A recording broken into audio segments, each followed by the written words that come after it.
নয়াপাড়া এলাকায় ভারতীয় জনতা পার্টির কার্যকর্তা দুলাল পাল ও রাজেশ পালের বাড়িতে সৌজন্যমূলক সাক্ষাতে যান ধর্মনগরের বিধায়ক তথা রাজ্য বিধানসভার অধ্যক্ষ বিশ্ববন্ধু সেন। 28 এপ্রিল রবিবার সকাল আনুমানিক 10:30 নাগাদ উত্তর ত্রিপুরা জেলার জেলা সদর ধর্মনগর শহরের নয়াপাড়া রবীন্দ্রপল্লী এলাকায় ভারতীয় জনতা পার্টির কার্যকর্তা দুলাল পাল ও রাজেশ পালের বাড়িতে যান রাজ্য বিধানসভার অধ্যক্ষ বিশ্ববন্ধু সেন। উল্লেখ্য, রাজেশ পাল ও দুলাল পালের পিতৃবিয়োগ হয়েছে কিছুদিন পূর্বে।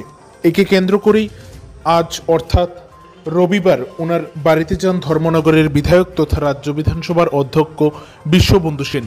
সেখানে গিয়ে তিনি ওনার পরিবার পরিজনদের সাথে দীর্ঘক্ষণ আলাপ আলোচনা করেন এবং রাজেশ পাল ও দুলাল পালের পিতার আত্মার সদ্গতি এবং শান্তি কামনা করেন।